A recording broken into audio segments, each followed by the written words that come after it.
আবারও আপনাদের সামনে হাজির হয়ে গেলাম ইসলামের ইতিহাসের চরম সত্য একটি ঘটনা নিয়ে। আমি কথা দিচ্ছি এই মুভিটার গল্প আপনাদের মনে সারা জীবনের জন্য জায়গা করে নেবে। মুভি শেষ হয়ে যাবে, তবে মুভির রেশ আপনাদের মনে থেকে যাবে। আমাদের প্রিয় নবী হযরত মুহাম্মদ সাল্লাল্লাহু আলাইহি ওয়াসাল্লাম একদিন ভবিষ্যৎবাণী করে বলেছিলেন, তোমরা মুসলমান জাতি একদিন কনস্টান্টিনোপল বিজয় করবে। কতই না সৌভাগ্যবান হবে সেই সেনাপতি, আর কতই না সৌভাগ্যবান হবে তার সেনাবাহিনী। নবীজির ভবিষ্যৎবাণীকে সত্য করে নিজেকে সেই সৌভাগ্যবান করার জন্য যুগ যুগ ধরে নবী সাহাবীগণ থেকে শুরু করে আব্বাসী, উমাইয়া, সেলজুক কিংবা উসমানের মতো শাসকগণ আপ্রাণ চেষ্টা করতে লাগে এই কনস্টান্টিনোপলকে জয় করার জন্য, আর যেটা তুরস্কের রাজধানী ইস্তাম্বুল। কিন্তু 330 খ্রিস্টাব্দে নির্মাণ হওয়া এই কনস্টান্টিনোপল এতটাই ভয়ানক ছিল যে যেখানে যারা দখল করতে গিয়েছিল তারা সবাই ব্যর্থ হয়ে ফিরেছেন। কিন্তু মহান আল্লাহর নবীর বাণী তো আর মিথ্যা হতে পারে না, তাই না? আর তাই 1453 খ্রিস্টাব্দে মাত্র 24 বছর বয়সী এক সুলতান জয় করে ফেলেন। আর সেই সৌভাগ্যবান সুলতান ছিলেন উসমানীয় সুলতানের সপ্তম সুলতান দ্বিতীয় মুহাম্মদ, আর যার পুরো নাম মুহাম্মদ আল ফাতিহ। কিন্তু এই অসাধ্য সাধনের জন্য মুহাম্মদ আল ফাতিহকে কত ত্যাগ, তিতিক্ষা এবং বীরত্বের পরীক্ষা দিতে হয়েছিল, আর সেটাই আপনাদেরকে জানাতে যাচ্ছি।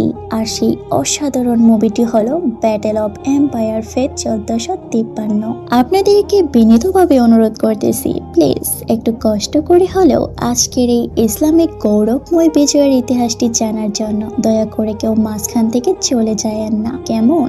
সম্পূর্ণ গল্পটি শোনার জন্য আবার অনুরোধ করতেছি বন্ধুরা। আর যদি গল্পটি ভালো লাগে তাহলে একটি লাইক আর একটি সাবস্ক্রাইব পাওনা থাকবো আপনাদের কাছে। তো চলেন গল্পটি শুরু করি। সুলতান মুহাম্মদ ছিল ওসমানীয় সুলতানের সপ্তম সুলতান।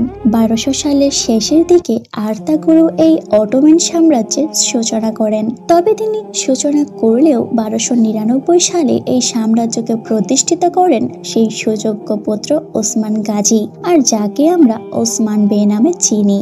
মূলত সে এই সাম্রাজ্যকে এমন ভাবে গড়ে তুলেছিলেন যে তারপর থেকে যারা সুলতান হয়েছেন তারা সবাই দিনের পর দিন এই অটোমান সাম্রাজ্যকে নিয়ে গিয়েছিল এক অনন্য উচ্চতায়। এরপর যখন ওসমান মারা যায় তখন তার পুত্র ওরহান নতুন সুলতান হয়। এরপরে ক্রমাগতভাবে বাইজিদ, মুরাদ এবং মুহাম্মদ সিংহাসনে বসেন, আর তাদের সবারই উদ্দেশ্য ছিল বাইজেন্টাইনের রাজধানী কনস্টান্টিনোপলকে বিজয় করার। আর একদিন 1432 খ্রিস্টাব্দে 30 মার্চ সুলতান দ্বিতীয় মুরাদের ঘর আলোকিত করে আসে, আর যার নাম মুহাম্মদ আল ফাতিহ। মুরাদ তার পুত্রের নাম আমাদের প্রাণপ্রিয় নবীর নামের সাথে মিলিয়ে রাখেন মুহাম্মদ, কিন্তু তিনি যে হবেন রাসূল সাল্লাল্লাহু আলাইহি ওয়াসাল্লামের হাদিসের সৌভাগ্যবান সুলতান সেটা তো আর কেউই জানতো না। সুলতান মুহাম্মদ যখন জন্মগ্রহণ করেছিল তখন প্রকৃতি কিছু নিদর্শন দেখিয়েছিল, আর সেই বছরে অটোমান সাম্রাজ্যে মাটি খুবই উর্বর হয়ে যায় আর ভালো ফসল উৎপাদিত হয়, আর যা আগের বছরের তুলনায় 4 গুণ বেশি। যাই হোক, ছোট্টবেলা থেকে মুহাম্মদ আল ফাতিহ খুবই বুদ্ধিমান ছিল এবং প্রখর শক্তির অধিকারী ছিল। তিনি লেখাপড়ায় যেমন দক্ষ ছিলেন ঠিক তেমনি তলোয়ার চালানোতে ছিল খুবই পারদর্শী। আর যা দেখে সুলতান মুরাদ মাত্র 12 বছর বয়সের ছেলে মুহাম্মদ আল ফাতিহকে সিংহাসনের আসন দেন, আর তিনি চলে যান লোকচক্ষুর আড়ালে একমাত্র আল্লাহ তাআলার ইবাদত করার জন্য। সিংহাসনে বসাকালীন সুলতান হাঙ্গেরির বিরুদ্ধে যুদ্ধ পরিচালনা করতে থাকেন। তখন মুহাম্মদ আল ফাতিহর বয়স কম হওয়ার কারণে সুলতান মুরাদের উজির হালিম পাশা তাকে এই যুদ্ধটি পরিচালনা করতে বলেছিলেন। তখন সুলতান দ্বিতীয় মুরাদ সিংহাসনে বসে এই যুদ্ধটি পরিচালনা করেন, আর এই যুদ্ধে তারা জয়লাভ করেন। এভাবে 1451 সালে যখন মুহাম্মদ ফাতিহ তলোয়ার চালানোর পরীক্ষা দিচ্ছিলেন, আর তখন হৃদয় বিদারক একটি খবর আসে, সুলতান মুরাদ ইন্তেকাল করেছেন। আর এই সংবাদ পেয়ে মুহাম্মদ পাগলের মতো ছুটে চলে যায় তার বাবার কাছে। এরপরে বলে, বাবা, আমি আপনার যেগুলো অসমাপ্ত কাজ রয়েছে সেগুলো সমাপ্ত করব ইনশাআল্লাহ। আমি মুহাম্মদ কনস্টান্টিনোপলকে বিজয় করব ইনশাআল্লাহ। এরপর মুহাম্মদ ফাতিহ সুলতান হিসেবে সিংহাসনে আবার বসেন। রাজ্য অভিষেকের দিন হালিম পাশা মুহাম্মদের কাছে ক্ষমা চায় তার কাছ থেকে সিংহাসন কেড়ে নেবার জন্য। সুলতান মুহাম্মদ এরপরেও হালিম পাশাকে একবারের জন্য ভুল বোঝে না, তাকে উজিরের পদে আবারও যুক্ত করেন। এরপর রাজ্যের সবাইকে নতুন করে যার যার দায়িত্ব বুঝিয়ে দিতে থাকেন। সুলতান মুহাম্মদ তার রাজ্যের সব থেকে কাছের মানুষ জানুজ এবং সারজকে উজির পদে নিযুক্ত করেন। এদিকে নতুন সুলতান হিসেবে মুহাম্মদ সিংহাসনে বসেন, সেই খবর চারদিকে প্রকাশিত হয়ে যায়। তখন কনস্টান্টিনোপলে রাজার সিংহাসনে তখন রোমান সম্রাট সপ্তম কনস্টান্টিনোপলের অধীনে ছিল। আর মুহাম্মদ আল ফাতিহ সিংহাসনে বসার খবর সেখানে পৌঁছালে তখন সবাই আতঙ্ক হয়ে পড়ে। তবে আবার অনেকেই মুহাম্মদকে তেমন গুরুত্ব দিত না, কেননা মুহাম্মদ উপরের সিংহাসন থেকে বেদখল হবার একটি কলঙ্ক রয়ে গেছে। এজন্য মুহাম্মদের নিজের রাজ্যের লোকেরাও কানাকানি করতে লাগে, আদৌ কি মুহাম্মদ আল ফাতিহ এই সাম্রাজ্য পরিচালনা করতে পারবে? আর কনস্টান্টিনো মুহাম্মদের সাথে বন্ধুত্ব বজায় রাখার জন্য চেষ্টা করে, তাও সেটা মুহাম্মদের রেপুটেশন খারাপ করার জন্য। কনস্টান্টিনোপলে অটোমান সুলতানের আরেক শাহজাদা ওরহান সেখানে অনেকদিন যাবৎ বন্দী হয়ে আছেন। ওরহান ছিল মুহাম্মদের চাচাতো ভাই, যিনি অনেকদিন আগে যুদ্ধ করতে গিয়ে সেখানে বন্দী হয়ে আছেন। ওরহানকে যাতে হত্যা না করা হয় তার জন্য সেখানে অনেক মুদ্রা পাঠানো হতো, আর এতে বাইজেন্টাইনের রাজা সেই সুযোগে আরো বেশি মুদ্রা নেবার জন্য তাদের উপর প্রস্তাব জানায়। কনস্টান্টিনোপল ছাড়াও হাঙ্গেরি সহ বাকি রাজ্যগুলো নতুন সুলতান মুহাম্মদের উপর ষড়যন্ত্র করতে শুরু করে, যাতে নতুন কোনো ঝামেলা বাঁধিয়ে অটোমান সাম্রাজ্য দখল করতে পারে। কনস্টান্টিনোপল তার রাজ্যের লোক দিয়ে চিঠি লিখে নতুন সুলতান হিসেবে অভিষেক হবার জন্য স্বাগতম জানায়। এর পাশাপাশি সুলতান মুরাদের জন্য দুঃখ প্রকাশ করে, সেই কথাও চিঠিতে তারা লিখে দেন। আর সবশেষে লিখেন, তুমি নতুন সুলতান মুহাম্মদের সাথে বন্ধুত্ব রাখতে চান, আসলে এটা তো মিথ্যা একটা ষড়যন্ত্র মাত্র। আর সবশেষে ওরহানের জন্য খাজনার পরিমাণ বাড়ানোর কথাও তিনি লিখেন। আর নতুন সুলতান এই শর্তগুলো সহজেই মেনে নেন, তাও সেটা ওরহানের জন্য। আর সুলতান মুহাম্মদ কখনো কারো সাথে গায়ে পড়ে ঝগড়া করার লোক ছিলেন না, তিনি সবসময় শান্তিপূর্ণভাবে বসবাস করতেন। আর সুলতানের এমন সিদ্ধান্তে দরবারের অনেকেই অখুশি ছিলেন, বিশেষ করে তার উজির জারজ আর সারজ। আর তখন সুলতান তাদের বুঝিয়ে বলেন, এখনই তাদের কনস্টান্টিনোপলে আক্রমণ করার সময় হয়নি, তাদেরকে সেখানে আক্রমণ করার জন্য সঠিক সময় আর উপযুক্ত পরিবেশের আশায় থাকতে হবে। এরপর রাতে সুলতান মুহাম্মদ একটি স্বপ্ন দেখেন, যেখানে দেখতে পারে অটোমান সাম্রাজ্যের প্রতিষ্ঠাতা আর আদিপুরুষ ওসমান গাজীর সাথে। সেই স্বপ্নে ওসমান গাজী তাকে জানান সুলতান মুহাম্মদ হলো সেই সেনাপতি যে কিনা কনস্টান্টিনোপলকে দখল করবে। আর স্বপ্নের শেষ পর্যায়ে ওসমান গাজী একটি আংটি হাতে পরিয়ে দিতে লাগে। তখন মুহাম্মদ দেখতে পারে সে যেন একটি ভয়ানক আগুনে পড়ে যাচ্ছে, আর সুলতানের তখন ঘুম ভেঙে যায়। আর এই স্বপ্ন দেখার পর সুলতান বুঝতে পারে যে অতি শীঘ্রই একটি বড় বিপদ আসতে চলেছে, আর যেটা হলো কনস্টান্টিনোপলকে জয় করার যুদ্ধ। এরপর থেকে সুলতান মুহাম্মদ যুদ্ধের জন্য যাবতীয় প্রস্তুতি নিতে হবে সেই সিদ্ধান্ত নেয়। তারপরের দিন সুলতান তার উজিরদের সাথে নিয়ে বিভিন্ন কামান আর অস্ত্রশস্ত্র বানানোর জন্য হুকুম জারি করেন। এদিকে বাইজেন্টাইনের রাজার নতুন সুলতানের বিরুদ্ধে ষড়যন্ত্র চালিয়ে যাচ্ছে।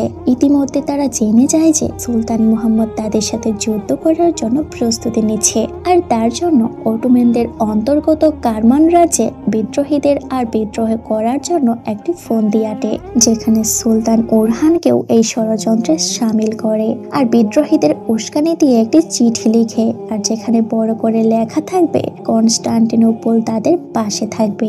আর এই চিঠিতে সুলতান মুহাম্মদ সহ হালিম পাশা অন্যান্য লোকদেরকে ষড়যন্ত্রমূলক কথা সাজিয়ে লেখা হয়। আর এই চিঠি শাহজাদা ওরহানকে দিয়ে লেখার পর এই চিঠিটা কারমান নেতা ইব্রাহিমের কাছে পৌঁছানোর জন্য লোক পাঠায়, কিন্তু সুলতান মুহাম্মদ সবসময় শত্রু দলের কাছ থেকে প্রায় এক কদম এগিয়ে থাকতেন। আর এই জন্যই তো কনস্টান্টিনোপলের সাথে বন্ধুত্ব রাখার পরেও তাদের উপর গুপ্ত নজরদারি রেখেছিলেন। গুপ্তচরের কাছে এই ষড়যন্ত্রমূলক চিঠির ব্যাপারে জেনে যায়, আর তাই সুলতান তার একান্ত সেনাপতি উলুবতী হাসান কয়েকজন সঙ্গী নিয়ে কনস্টান্টিনোপলের ওপর আক্রমণ করে নিখুঁত তলোয়ার চালিয়ে তারা সকল সৈনিকদের হত্যা করে ফেলে। উলুবতী হাসান সেই ষড়যন্ত্রমূলক চিঠিটা সেখান থেকে উদ্ধার করে। এরপর সেই চিঠি সুলতান মুহাম্মদের কাছে সমর্থন করেন। তখন সুলতান মুহাম্মদ এক বনের ধারে শিকার করতে ব্যস্ত ছিলেন, আর চিঠি হাতে নিয়ে যখন প্রথম থেকে শেষ পর্যন্ত পড়ে তখন সুলতান মুহাম্মদ মনে মনে প্রচন্ড রাগতে থাকে, তবুও তিনি সেটা প্রকাশ করেন না। এরপর সুলতান মুহাম্মদ দরবারে আসে, তখন কারামান সদস্যদের নিয়ে ঝগড়া বেঁধে যায়, আর তখন হালিম পাশা তাদেরকে সমঝোতা করাতে চেষ্টা করে। আর এদিকে বিদ্রোহীদের নেতা উলি ইব্রাহিম দরবারে হাজির করা হয়। সুলতান সবাইকে সেখান থেকে বেরিয়ে যেতে বলে, সেটা ইব্রাহিমের সাথে একান্ত কথা বলার জন্য। সুলতানকে দেখে ইব্রাহিম ভয়ে কাবু হয়ে যায়, আর ইব্রাহিম শপথ করে মৃত্যুর আগ মুহূর্ত পর্যন্ত সুলতান মুহাম্মদের সাথে কোনো প্রকার ঝগড়ায় সে জড়াবে না। সুলতান তাকে ক্ষমা করে দেয় আর বলে এই শপথ ভঙ্গ হলে তাকে তার হাতেই মরতে হবে। ইব্রাহিম যখন বের হয়ে যায় তখন আবার সুলতান সবাইকে দরবারে ডেকে আনে। এবার সুলতান মুহাম্মদ তার উজির হালিম পাশার উপর রেগে যায়, কেননা হালিম পাশা শুরু থেকে কনস্টান্টিনোপলের সাথে বন্ধুত্ব বজায় রাখার জন্য পরামর্শ দিচ্ছে। এরপর হালিম পাশাকে প্রশ্ন করে শত্রুদলের চিঠিতে কেন উরহান এবং হালিম পাশার নাম উল্লেখ রয়েছে। আর তখন হালিম পাশা সুলতান মুহাম্মদকে বলে, শুনেন সুলতান, আমি আপনার পিতার সাথে এই অটোম্যান রাজ্যে কাজ করেছি, আমি কখনো অটোম্যান রাজ্যের সাথে ষড়যন্ত্র করতে পারবো না। তিনি আরো বলেন, এরপরেও যদি আপনি আমাকে সন্দেহ করেন তাহলে আপনি যে শাস্তি দিবেন আমি সেই শাস্তি মাথা পেতে নেব।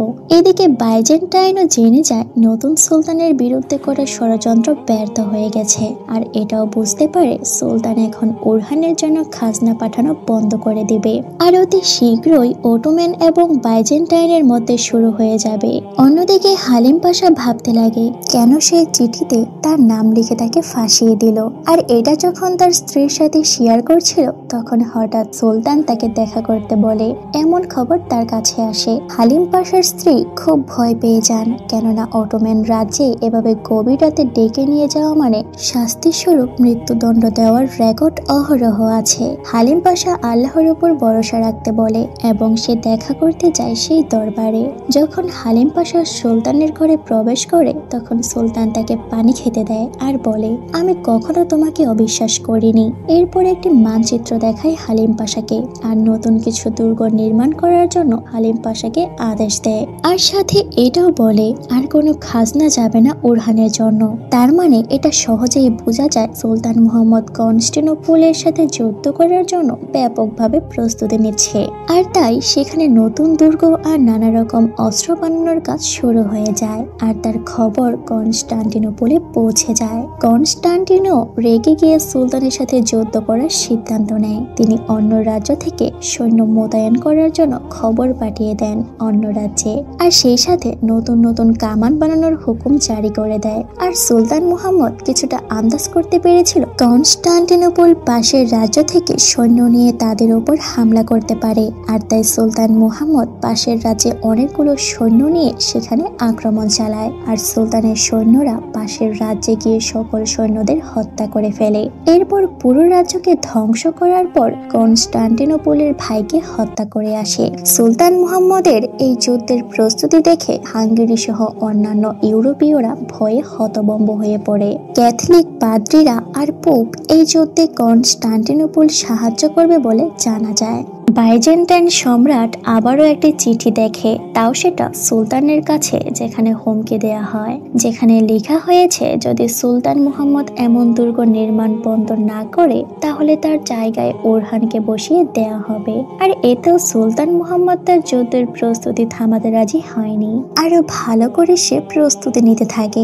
বাইজেন্টাইনের সম্রাট একজন মুসলমান জাতির লোক আরমান নামের লোকের কাছে যায় ভয়ানক অস্ত্র বানানোর জন্য, কিন্তু মুসলমান লোকটা কোনো মতেই সে একজন মুসলমান হয়ে রোমানীয়দেরকে অস্ত্র বানিয়ে দিতে চায় না, কিন্তু রোমানীয় ব্যক্তি আরমানকে হুমকি দেয় যদি সে অস্ত্র না বানিয়ে দেয় তার মেয়ের সে ইজ্জত নষ্ট করে দেবে। তার জন্য আরমান তার মেয়েকে নিয়ে রাতে সেখান থেকে পালিয়ে যেতে লাগে, কিন্তু তখন কনস্টান্টিনোপলের সৈন্যরা তাদেরকে ধরে ফেলে আর আরমানের মেয়ে ইরাকে চোর করে ধরে নিয়ে যেতে লাগে। আর তখন সেখানে হাজির হয় সুলতান মুহাম্মদের সেনাপতি হাসান, যিনি এসেই বাইজেন্টাইনের সৈন্যদের হত্যা করে ফেলে। এরপর আরমানের কন্যা ইরা সেনাপতি হাসানকে জানায় সেও তার বাবার মতো অস্ত্রবিদ্যায় দক্ষ আর সেও চায় তুর্কির এই অস্ত্র কারখানায় কাজ করতে। তখন সেনাপতি হাসান বলে, কিন্তু সেখানে তো মেয়েরা কাজ করতে পারে না। এরা আরো বলে, একদিন বাইজেন্টাইনরা তার গ্রামকে হত্যাযজ্ঞ চালায় আর সবাইকে মেরে ফেলে আর নারীদের দাসী হিসাবে রেখে দেয়। আর সেখান থেকে তার পালিত পিতা তাকে উদ্ধার করে নিয়ে আসে আর নিজের মেয়ের মতো করে বড় করতে লাগে। আর তাই এখন ইরা তুর্কি হয়ে কাজ করে বাইজেন্টাইনের উপর কঠোর প্রতিশোধ নিতে চায়। আর এইদিকে কনস্টান্টিনোপলও জেনে যায় আরমান তাদের হাত থেকে পালিয়ে গেছে, তার জন্য সবার উপর সে রাগ ঝাড়তে লাগে। আরো একটি খবর জানতে পারে ইতিমধ্যে তার ভাইকে অটোম্যানরা হত্যা করে ফেলেছে। আর এরপর চিন্তা করে এখন তার কাছে ক্যাথলিক আর পুবের সাহায্য চাওয়া ছাড়া আর কোনো উপায় নেই। কিন্তু গ্রান্ডউইকের বিরোধিতা করেন, কারণ ক্যাথলিকদের স্বভাব ছিল যে রাজ্যকে সাহায্য করে আর সেই রাজ্যকে নিজেদের দখলে নিয়ে যায়। তাছাড়া কনস্টান্টিনোপলের লোকেরাও কোনোভাবেই ক্যাথলিকদেরকে তাদের দেশে ঢুকতে দিতে চায় না, আর এর জন্য তারা আন্দোলন করে। আর যখন কনস্টান্টিনে এই গন্ডগোল চলছিল তখন উস্তাদ আরমান অটোম্যানে চলে গেছে। সুলতান মুহাম্মদ তার সাথে দেখা করে তাকে অভিনন্দন জানিয়ে অস্ত্র বানানোর কাজ শুরু করতে বলে। নির্দিষ্ট দিনে আল্লাহর কাছে প্রার্থনা করার পর তোপ বানানোর কাজ শুরু করে। আরমানের পাশাপাশি ইরাও সেখানে লুকিয়ে লুকিয়ে অস্ত্র বানানোর কাজ শুরু করে, আর এই কাজ করার জন্য তার সুন্দর চুলগুলো কেটে ফেলে। সুলতান মুহাম্মদের দরবারে যখন অস্ত্র বানানোর কাজ পুরোদমে চলছিল তখন ইউরোপিয়ানরা ব্যস্ত ছিল সৈন্য জোগাড় করার কাজে। এদিকে অস্ট্রিয়াদের মালভর্তি জাহাজ অটোম্যানরা ডুবিয়ে দেয়, আর এতে প্রচন্ড ক্ষিপ্ত থাকে সুলতান মুহাম্মদের উপর, আর তাই তাদের উপর প্রতিশোধ নিতে সৈন্য পাঠাতে রাজি হয়। এরপর ভ্যাটিকানের পোপও সৈন্য পাঠাতে একটি শর্ত আরোপ করে, অর্থাৎ ক্যাথলিকদের তাদের দেশে ঢুকতে দিতে হবে। এরপর কনস্টান্টিনো কথা দেয় তাদের রাজ্যে ক্যাথলিকদের ঢোকার অনুমতি দিবে, কিন্তু এর বিরুদ্ধে আবারও কনস্টান্টিনোর লোকেরা প্রতিবাদ করলে তখন কনস্টান্টিনো তাদের সৈন্য পাঠিয়ে দমন করবে। আর এসব ঘটনা উজির হালিম পাশা সুলতান মুহাম্মদকে জানায় আর বলে, যেই কাজটা করতে যাচ্ছি সেই কাজটা আমাদের আরো ভেবে চিন্তে করা দরকার। কিন্তু সুলতান তার নিজের সিদ্ধান্তে অটল থাকে আর কারখানায় তোপ নির্মাণের কাজ শেষ করতে বলে অতি শীঘ্রই। এরপরের সিনে আমরা দেখতে পারি হাসান আর ইরা এই কয়দিনের পরিচয়ে একে অপরকে ভালোবেসে ফেলেছে, আর তাই হাসান সর্বদা ইরাকে পাহারা দিত সকল প্রকার বিপদ আপদ থেকে রক্ষা করার জন্য। এদিকে কোনো এক শত্রু দলের লোক আরমান আলী যেন ভয়ানক অস্ত্র না বানাতে পারে তার জন্য হাতে ছুরি নিয়ে মারতে যায়, আর তখন হাসান ঘটনা দেখে সে লোকের গলা কেটে ফেলে। অবশেষে বহু সময় অপেক্ষা করার পর কারখানার দামি দামি অস্ত্র আর কামান বানানোর কাজ সমাপ্ত ঘটে। আর এরপর সুলতান রাজকীয়ভাবে সেই যুদ্ধের পোশাক তার গায়ে জড়ায় আর যুদ্ধের নেতৃত্ব দিবার জন্য প্রস্তুতি নেয়। যুদ্ধে যাবার সময় তার কলিজার পুত্র শাহজাদা বাইজিদকে বুকে জড়িয়ে আদর করতে লাগে, আর সবশেষে তার স্ত্রী গোলবারের কাছ থেকে বিদায় নেয় আর বলে, এটা হতে পারে তোমার সাথে আমার শেষ কথা। এদিকে বাইজেন্টাইনের সম্রাট তার দেশবাসীকে জানিয়ে দেয় তুর্কি তাদের উপর হামলা করতে আসতেছে। সমস্ত বাইজেন্টাইনের সৈন্যরা সবাই একত্রিত হয়ে কনস্টান্টিনোকে রক্ষা করার জন্য সিদ্ধান্ত নেয়। দুই পক্ষের দুই কমান্ডার তাদের নিজ নিজ সৈন্যদের যার যার দায়িত্ব বুঝিয়ে দিতে লাগে, আর নির্দিষ্ট দিনে সুলতান মুহাম্মদ হাজির হয় কনস্টান্টিনো শহর রক্ষা করা প্রাচীরের সামনে। যুদ্ধ শুরু হবার আগে কনস্টান্টিনো সম্রাট সুলতান মুহাম্মদকে হুমকি দিয়ে বলে সেখান থেকে চলে যেতে, তা না হলে এখানে প্রচুর রক্তপাত হবে, এটাই সে হুঁশিয়ারি দেয়। কিন্তু সুলতান মুহাম্মদ স্পষ্ট করে জানায়, আমি আমার বাবাকে কথা দিয়েছি আমার বাবার অসম অসমাপ্ত কাজ আমি শেষ করব, কনস্টান্টিনোপ বিজয় করব ইনশাআল্লাহ। আর তুমি চাইলে আত্মসমর্পণ করতে পারো, তাহলে কোনো প্রকার রক্তক্ষরণ হবে না। কিন্তু দুই সম্রাটের মধ্যে কোনো সন্ধি না হওয়ার জন্য শুরু হয়ে যায় সেই ভয়ানক যুদ্ধ। বিরাট বিরাট ডোল বাজিয়ে প্রথমে সুলতানের পক্ষ থেকে একটি ভয়ানক কামান নিক্ষেপ করা হয়। এরপর সুলতানের তীরন্দাজরা যখন তীর ছুড়ে, তখন বাইজেন্টাইনের সৈন্যরা সেই তীরগুলোর ডাল দিয়ে তীরের আঘাত ফিরিয়ে নেয়। কিন্তু তারপরেও কনস্টান্টিনো বেশ কিছু সৈন্যের প্রাণ হারায়। এরপর সুলতান মুহাম্মদ তার সেই বিশেষ কামান নিক্ষেপ করার জন্য আদেশ দেয়। আর এই কামান ছিল সেই কামান, যে কামান তখনকার সময়ে ভয়ানক কামান হিসেবেই সবাই জানত, আর যা নিমিষেই বাইজেন্টাইনের প্রাচীর ধ্বংস করতে সক্ষম হয়। এই কামান যে এতটা ভয়ানক হতে পারে যা কল্পনাও করতে পারেনি কনস্টান্টিনো সম্রাট। এরপর সুলতানের সৈন্যরা আবারও মুখে হুঙ্কার দিয়ে আবারও সেই রক্ষা প্রাচীরের দিকে ছুটে যায়। আর তখন গুস্তানীয় তীরন্দাজরা সুলতানের সৈন্যদের উপর তীরের বৃষ্টি নিক্ষেপ করে। আর সেই তীরের আঘাতে সেখানে থাকা অনেকগুলো সুলতানের সৈন্য সহ গোড়াও মারা যায়। এরপরেও তারা না থেমে সদর দরজার সামনে দিয়ে বড় একটি কাঠের গুলি খণ্ড নিয়ে জোরে জোরে আঘাত করতে লাগে দরজাটি ভাঙার জন্য। আর কিছু সৈন্য দেয়াল টপকিয়ে সেখানে প্রবেশ করতে লাগে। আর সেখানে প্রাচীরের প্রহরীদের সাথে ব্যাপক যুদ্ধ লেগে যায়। আর এই যুদ্ধ যেন মরণ বরণ যুদ্ধ। আর তখন দেয়াল টপকিয়ে ভিতরে যাবার সময় তলোয়ারের আঘাতে বেশি আহত এবং নিহত হয় সুলতানের সৈন্যরা। আর এইদিকে যারা প্রাচীরের দরজা ভাঙতে চেষ্টা করেছিল, তাদের উপর কনস্টান্টিনের সৈন্যরা আগুনের কামান ছুড়তে লাগে, যার কারণে সুলতান মুহাম্মদের আরো কিছু সৈন্য মারা যায়। আর সেই সুযোগে রক্ষা প্রাচীর কিছুটা নষ্ট হবার জায়গাটুকু মেরামত করে ফেলে কনস্টান্টিনের সৈন্যরা। আর সেই দিন যুদ্ধ করতে করতে সন্ধ্যা হয়ে গেলে যুদ্ধ থেমে যায়। আর রাতে সুলতান হালিম পাশার কাছ থেকে জানতে পারে তাদের বহু সৈন্যকে হারাতে হয়েছে, তবুও বাইজেন্টাইনের রক্ষা প্রাচীরের তেমন কোনো ক্ষতি করতে পারে নাই তারা। আর সুলতান এই কথা শোনার পর তাদের সৈন্যদেরকে রক্ষা প্রাচীরের দেয়ালের নিচের মাটি খুঁড়ে দেয়ালটি ভাঙার জন্য আদেশ দেয়। আর সেই মোতাবেক সৈন্যরাও সেখানে সুড়ঙ্গ খুঁড়তে লাগে। কিন্তু হঠাৎ দেয়ালের একদিকে দোআঁশ নামতে লাগলে তারা সেদিক থেকে পালাতে শুরু করে। তখন বাইজেন্টাইনরাও বুঝতে পারে হয়তো অন্য দিক থেকে সুড়ঙ্গ খোঁড়া হচ্ছে। আর তখন শত্রুরা বিপরীত মুখ দিয়ে সুড়ঙ্গে প্রবেশ করতে চাইলে সুলতানের লোকেরা তা জেনে যায় আর সেখান থেকে পালিয়ে যায়। গুস্তানীয়রা সেখানে এসে দেখতে পারে আশেপাশে বিশাল বড় বড় তেলের ড্রাম রাখা হয়েছে। আর মুহূর্তের মধ্যে সেখানে বড় একটি ব্লাস্ট হয়ে যায় আর শত্রুরা সেখানে পড়ে মারা যায়। এরপর সুলতান মুহাম্মদ তার তীরন্দাজদের ভয়াবহ আকার ধারণ করে শত্রুদের উপর হামলা করার নির্দেশ দেন।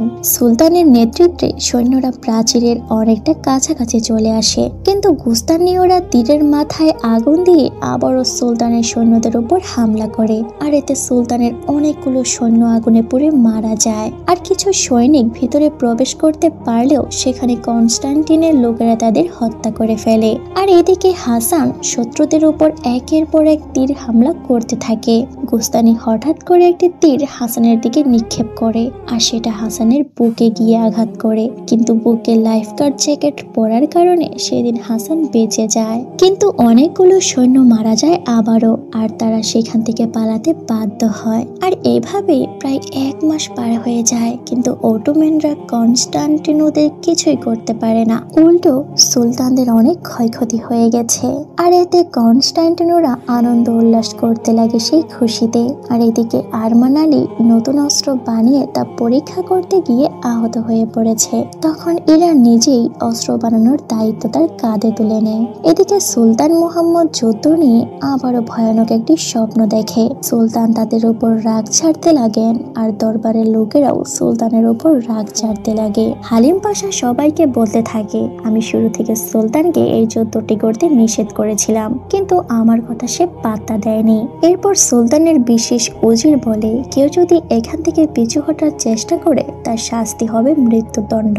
একদিন এক সৈনিক এই যুদ্ধে তারা সবাই মারা যাবে, আর এটা সকল সৈনিকদের উস্কাতে থাকলে সেনাপতি হাসান তাকে মেরে ফেলে। সুলতান যুদ্ধের এমন অবস্থা দেখে নিজেও যেন খানিকটা নিরাশ হয়ে পড়ে। পড়ে আর এতটাই নিরাশ হয়ে পড়েন যে 2 দিন তার ছাউনি থেকে সে বের হয়নি। আর সবকিছু দেখে সৈনিকদের মনে প্রচুর দ্বিধাদ্বন্দ্ব বেঁধে যায়, তারা আদৌ যুদ্ধে জয়লাভ করতে পারবে তো। তখন সেখানে সুলতানের বিশেষ এক দরবেশ সেখানে হাজির হয়, যার নাম আকসে। আকসে এসে সুলতান মুহাম্মদকে জিজ্ঞাসা করেন, কেন তুমি হতাশ হয়ে বসে আছো? সুলতান বলে, আমি 40 দিন ধরে এখানে আছি, অথচ আমরা কিছুই করতে পারিনি, শত্রুদেরকে বিপরীতে আমরাই আহত নিহত হয়ে গেছি। এরপর আকসে সুলতানকে হযরত আবু আইয়ুবি আনসারী রাদিয়াল্লাহু তাআলা আনহুর কবরের সামনে নিয়ে হাজির হন। আর ইনি হলেন সেই বিখ্যাত সাহাবা যাকে আমরা গল্পের শুরুতেই দেখেছিলাম। আর ইনি রাসূলুল্লাহ সাল্লাল্লাহু আলাইহি ওয়াসাল্লামের ভবিষ্যৎবাণীটি ব্যাখ্যা করেছিলেন। আর এটাও বলেছিলেন হযরত আইয়ুবি আনসারী রাদিয়াল্লাহু তাআলা আনহু একজন বৃদ্ধ হয়েও কিভাবে কনস্টান্টিনোকে জয় করতে এসেছিলেন। আর ইনি শাহাদাত বরণ না করা পর্যন্ত কখনো হাল ছাড়েননি, যুদ্ধ চালিয়ে গিয়েছিলেন। আর তাকে এখানে কবর দেওয়া হয়েছিল। আকসির এই কথাগুলো শুনে যেন নতুন করে সুলতান মুহাম্মদের সাহস জন্মাতে শুরু হয়ে যায়। আর সুলতান আবারও যুদ্ধ করার জন্য শপথ নেন। আর এবার যুদ্ধ করার জন্য এমনি একটা ছক আঁকে যা কখনো এর আগে কেউ আঁকতে পারেনি। কনস্টান্টিনে 3 দিকে পানিপথ থাকার কারণে আক্রমণ করা ছিল অসম্ভব। আর তাছাড়া তারা গোল্ডেন হরনে বড় বড় লোহার শিকল দিয়ে আটকিয়ে রেখেছিল, যাতে করে কোনো জাহাজ কনস্টান্টিনে প্রবেশ করতে না পারে। কিন্তু যুদ্ধ জাহাজকে কনস্টান্টিনো শহরে না দিতে পারলে যুদ্ধে জেতা অসম্ভব। আর সেটা কিভাবে জাহাজটি প্রবেশ করাবে সেটাই সে ভাবতে লাগে। আর এই সমস্যার সমাধানের জন্য সুলতান এমন একটি বুদ্ধি খাটায় যা অকল্পনীয়। তিনি সৈনিকদের বলে, আমরা যেহেতু এই জাহাজগুলো পানিপথে নিয়ে যেতে পারছি না, আর তাই আমরা যুদ্ধের জাহাজটি স্থলপথে নিয়ে যাব। অর্থাৎ পানি থেকে যুদ্ধের জন্য প্রস্তুতকৃত জাহাজটি তুলে বড় বড় কাঠের উপরে তুলে তেল দিয়ে পিচ্ছিল করে শক্ত মোটা রশি দিয়ে টেনে টেনে নিয়ে যাব। আর এই বুদ্ধি অনুসারে রাতের আধারে সুলতানের সৈনিকরা নৌকাগুলোকে টেনে নিয়ে যেতে লাগে। আর অবশেষে সবাই নীরব অবস্থায় প্রায় 80টি যুদ্ধকৃত জাহাজ গোল্ডেন হর্ন পারে করে নিয়ে আসে। আর সকালে সেই জাহাজগুলো যখন সমুদ্রে ভাসে তখন কনস্টান্টিনের লোকেরা হতভম্ব হয়ে যায়। আর এই অসাধারণ যুদ্ধের কৌশল সমগ্র ইতিহাসে যেন সাড়া জাগিয়ে দেয়। সুলতানের ভাসমান যুদ্ধের জাহাজ দেখে অনেকেই পালাতে আরম্ভ করে। আর সবকিছু যখন সেট হয়ে যায় তখন সুলতান তার রাজ্যের সকল সৈনিকদেরকে উদ্দেশ্য করে কিছু কথা বলেন, যেখানে তিনি বলেন, আমরা ঠিকই কনস্টান্টিনো বিজয় লাভ করতে যাচ্ছি। বন্ধুরা, তোমরা মনে সাহস জোগাতে শুরু করো। আর তখন সৈনিকরা বুকে অদম্য সাহস নিয়ে যুদ্ধে ঝাঁপিয়ে পড়বে এমন সিদ্ধান্তে উপনীত হয়। এরপর সুলতান সৈন্যসহ যুদ্ধের ময়দানে নামাজ আদায় করতে লাগে। আর যেখানে সুলতান নিজে ইমামতি করেছিলেন। আর নামাজ শেষ করে আল্লাহু আকবার বলে সকলে শত্রুদের উপর ঝাঁপিয়ে পড়ে, তাও সেটা যেন তাদের সৌভাগ্যময় যুদ্ধ। এরপর সুলতানের যুদ্ধের জাহাজ থেকে বিশাল বড় একটি কামানের আঘাতে রক্ষা প্রাচীর এক নিমিষেই ছিন্ন ভিন্ন হয়ে পড়ে। আর সেই সুযোগে সুলতানের সৈন্যরা রক্ষা প্রাচীর ভেদ করে সেখানে গিয়ে শত্রুদের উপর হামলা করে। সুলতান সৈনিকদের মনে সাহস ঢেলে দিবার পর তুর্কিদের মনে প্রচন্ড সাহস দেয়। আর তারা কনস্টান্টিনোপলের উপর ঝড়ের গতিতে আক্রমণ করতে লাগে। আর এই যুদ্ধে সুলতানের পক্ষের সৈনিকরাও নিহত হতে লাগে। কিন্তু এবার কনস্টান্টিনোদের বেশি সৈন্য পরলোক গমন করতে লাগে। প্রিন্স গুস্তানিও তার সৈন্য নিয়ে সুলতানের সাথে মোকাবেলা করার চেষ্টা করেছিল। আর এদিকে সেনাপতি হাসান একাই যেন 100 সবাইকে হত্যা করে ফেলতেছে।